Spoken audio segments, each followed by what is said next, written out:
Everyone, welcome to my clover books. मेरा नाम है माधुरी नागले और इस वीडियो में हम लोग देखने वाले हैं यूनेस्को ने रिसेंटली एक प्राइज जो है इंटरनेशनल प्राइज लॉन्च किया है इन द नेम ऑफ बंग बंधु शेख मुजीबुर रहमान। कौन है मुजीबुर रहमान और कौन सा है ये प्राइज, इसको इस वीडियो में हम लोग डिस्कस करने।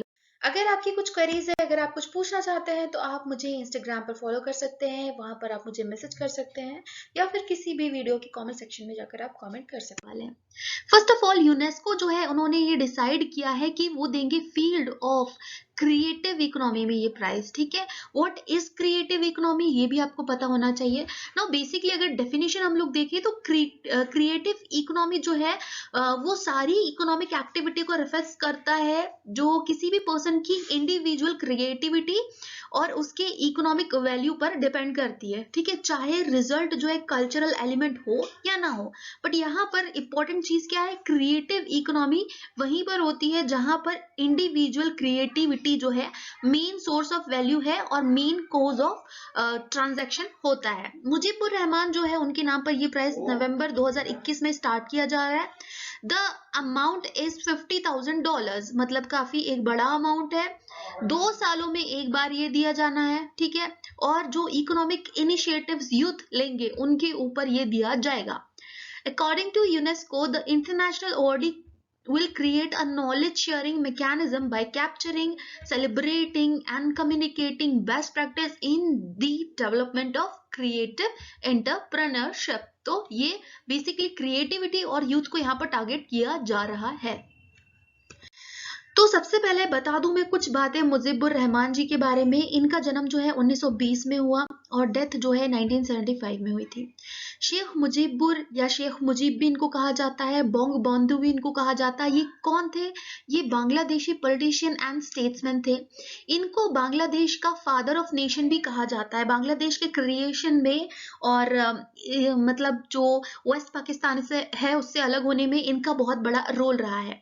पहले प्रेसिडेंट भी ये रहे हैं बांग्लादेश के, उसके बाद ये प्राइम मिनिस्टर भी रहे हैं। वहीं अगर हम लोग बात करें तो 17 अप्रैल 1971 से लेकर 15 अगस्त 1975 तक ये प्राइम मिनिस्टर रहे हैं बांग्लादेश के। अब देखो यहाँ पर जो ये है जो मुजीबुर रहमान जी है उनको ड्राइविंग फोर्स कहा जाता है behind the independence of Bangladesh. ठीक है, इसीलिए इनको बंग बंधु भी कहा जाता है। जो बांग्लादेशी लोग हैं वो कहते हैं इनको।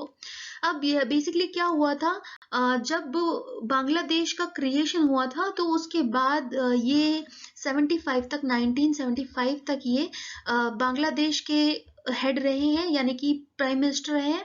75 में तख्ता पलट जब हुआ है तो सेना ने इनके सारे घर वालों को मार गिराया एक्सेप्ट 2 डॉटर्स। इनकी एक 2 बेटियां थी जिसमें से एक है शेख हसीना जो अभी प्राइम मिनिस्टर है बांग्लादेश की, उनको आप सब जानते ही होंगे। तो शेख हसीना जी के पिता है ये। इनके 3 भाइयों को, इनकी माँ को और इनकी फैमिली के बहुत सारे मेंबर्स को जो है असैसिनेट कर दिया गया था जब तख्ता पलट हुआ था 1975 में। और उस वक्त इनकी जो 2 बेटियां थी शेख हसीना और उनकी बहन जो थी वो जर्मनी में थे, इसी वजह से ये लोग बच गए और बाकी सारे लोग जो है मारे गए।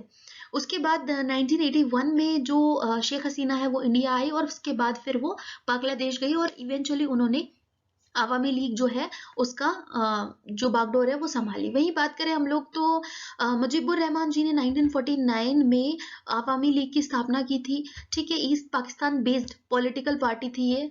पाकिस्तान, क्योंकि उस टाइम पे पाकिस्तान का हिस्सा हुआ करता था बांग्लादेश भी। मिनिस्ट्री ऑफ फॉरेन अफेयर्स जो है बांग्लादेश की, उन्होंने ये बताया है कि एक एक्सेप्शनल इनिशिएटिव लिया गया है जो कल्चरल वर्कर्स है, ऑर्गेनाइजेशंस है, उनकी क्रिएटिव इकोनॉमी डेवलपमेंट को बढ़ावा देने के लिए।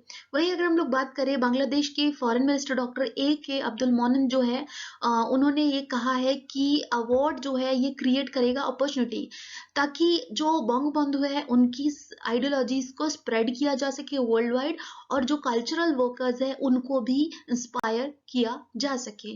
सो यूनेस्को जो है 2021 को यहाँ पर क्या कर रहा है, international year of creative economy for sustainable development declare कर रहा है।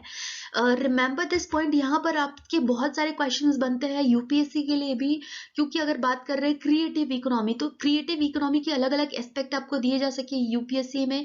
साथ ही ये पूछा जा सकता है कि क्रिएटिव इकोनॉमी का जो प्राइज है यूनेस्को ने कब डिक्लेयर किया है और किस ईयर को international year of creative economy जो है वो घोषित किया गया है। ठीक है, creative economy for sustainable development.